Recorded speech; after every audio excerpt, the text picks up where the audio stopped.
प्रिय छात्रों, आज मैं आपको शैवालों के वर्गीकरण के बारे में बताऊंगा। आज का जो टॉपिक है वो क्लासिफिकेशन ऑफ एल्गी है। वर्गीकरण, यह शब्द आप पिछले कई वर्षों से पढ़ते आ रहे हैं, सुनते आ रहे हैं।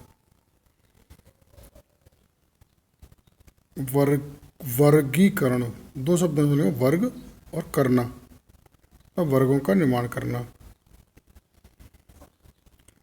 वर्गों का निर्माण भी किस आधार पर?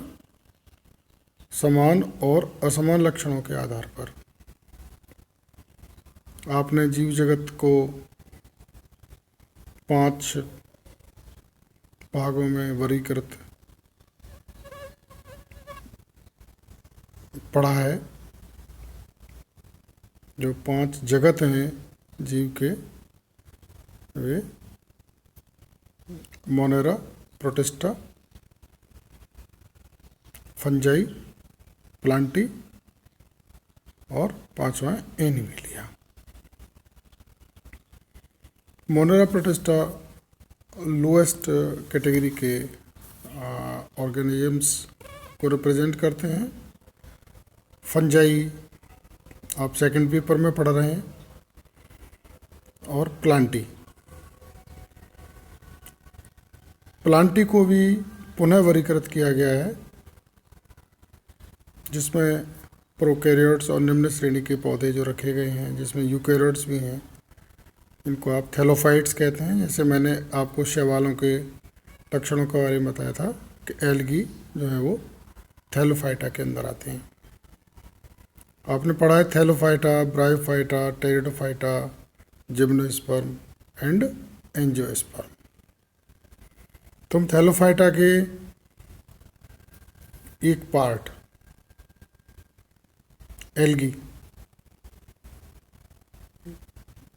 के बारे में पढ़ रहे हैं, और आपका जो विश्वविद्यालय से अनुमत सिलेबस है, कोर्स है, उसमें स्मिथ द्वारा प्रतिपादित वर्गीकरण हमें पढ़ना होगा। जीएम स्मिथ 1955 ने एल्गी को 7 प्रभागों में वर्गीकृत किया है, और उसके जो वर्गीकरण के आधार हैं वो मुख्य आधार 2 हैं। पहला आधार है शैवाल कोशिकाओं की आकार की व कार्य की, मतलब उनकी आकार क्या है, साइज कैसे हैं, शेप कैसे हैं, और उनके अंदर होने वाली फिजियोलॉजी। दूसरा है रिप्रोडक्टिव स्ट्रक्चर्स, जो जननांग है उनकी संरचनाएं क्या हैं, और चल कोशिकाएं, मोटाइल सेल्स, मूवेबल सेल्स।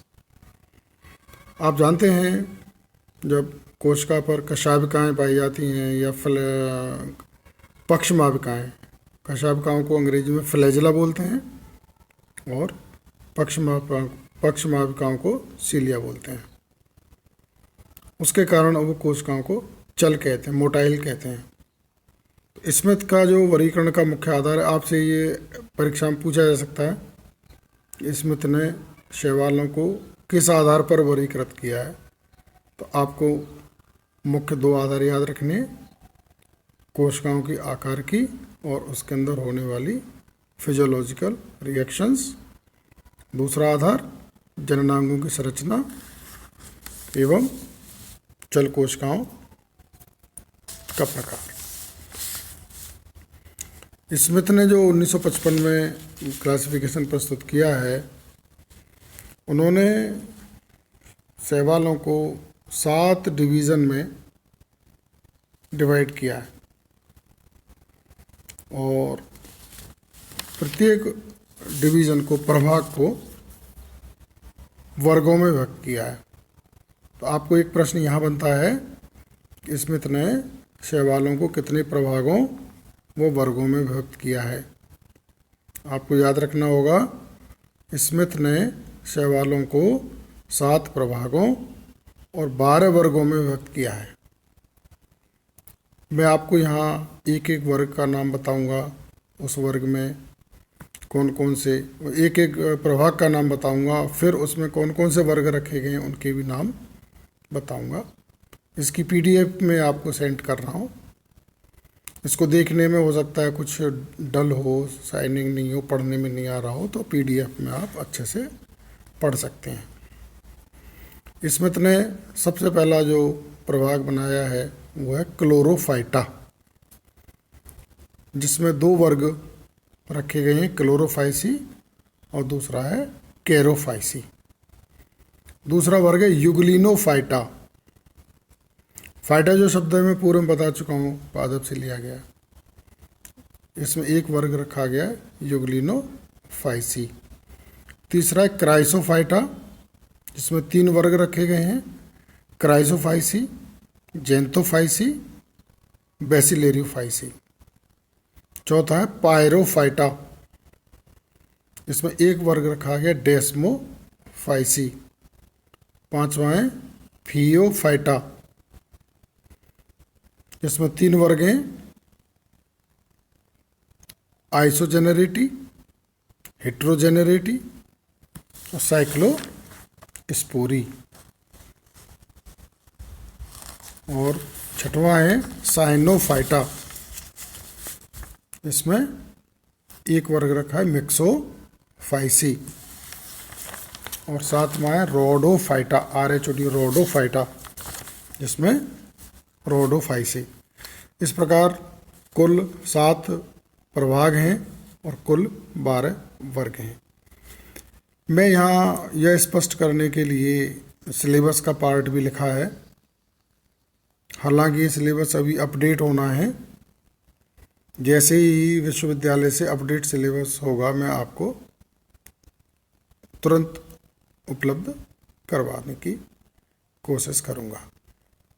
जो वर्तमान में सिलेबस है उसमें हमारे अध्ययन के लिए 5 वर्ग दिए गए थे, जिसमें हमें सदस्यों का जीवन चक्र पढ़ना था। पहला है इसमें साइनोफाइसी, जिसमें 2 सदस्यों के जीवन चक्र पढ़ने थे, ऑसिलेटोरिया एंड नोस्टॉक।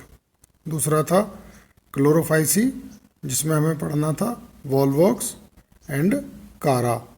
तीसरा था जेंथोफाइसी, जिसमें पढ़ना था हमें वाउचेरिया। और चौथा है फियोफाइसी, जिसमें पढ़ना था हमें एक्टोकार्पस। और पांचवा है रोडोफाइसी, जिसमें हमें पढ़ना है पॉलीसाइफोनिया। ये हमारे सदस्य हैं, एल्गा हैं, जिनके थैलस की बाह्य संरचना, आंतरिक संरचना, आवास स्थान और इसमें जनन और पूरा जीवन चक्र हमें पढ़ना होता है। आगे जैसे ही हमारे ये जनरल टॉपिक ख़त्म होंगे तब हम एक एक सदस्य का जीवन चक्र पढ़ेंगे।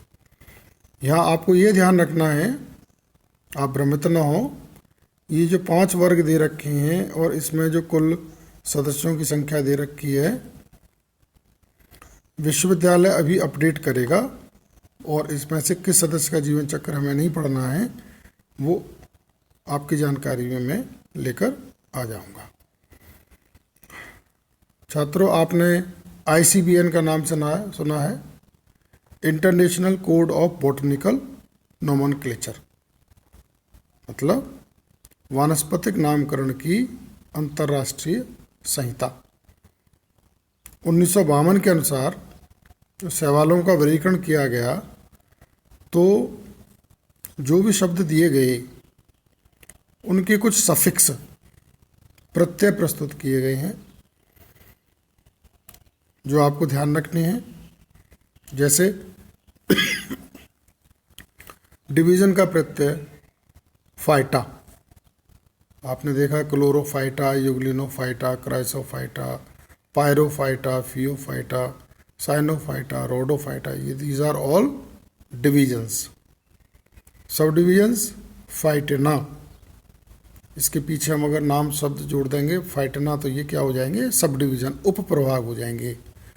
वर्ग फाइसी, शुरू से देखें आप, क्लोरोफाइसी, कैरोफाइसी, युगलिनोफाइसी, क्राइसोफाइसी, जेंथोफाइसी, बेसिलेरियोफाइसी, डेस्मोफाइसी, आइसोजेनरेटी, ये अपवाद है। हेट्रोजेनिटी अपवाद है, साइक्लोस्पोरी अपवाद है, मिक्सोफाइसी एंड रोडोफाइसी। तो ये सफिक्स आपको याद रखने हैं, जिससे आप शब्द को पढ़कर पहचान पाएंगे कि ये प्रभाग है, उपप्रभाग है, वर्ग है। जब जैसे सब क्लास है तो फाइसिडी, गण ऑर्डर जिसको कहते हैं उसका सफिक्स दिया गया एल्स, और सब ऑर्डर दिया गया इनेल्स, और फैमिली के का सफिक्स है एसी, और सब फैमिली का ओइडी। और जीनस वो जो स्पीसीज हैं उनके लिए लैटिन भाषा में शब्द दिए गए हैं, वो कोई स्पेसिफाइड नहीं है जिससे हम पहचान कर सकें। तो छात्रों, आपको यहाँ ये ध्यान रखना है कि वर्गीकरण के प्रभाग, उपप्रभाग, वर्ग, उपवर्ग, गण, उपगण, कुल, उपकुल, डिवीजन, सब डिवीजन, क्लास, सब क्लास, ऑर्डर, सब ऑर्डर, फैमिली, सब फैमिली के सफिक्स क्या होते हैं, इस पर भी कई बार प्रश्न पूछ लिया जाता है। यह वर्गीकरण आपके कोर्स में है, अभी तक अपडेट होगा तो आपको बताएंगे। यह आपको याद रखना है और परीक्षा में सामान्यतः पूछा जाने वाला प्रश्न है। स्मिथ द्वारा प्रस्तुत किए गए सवालों के वर्गीकरण को प्रस्तुत कीजिए।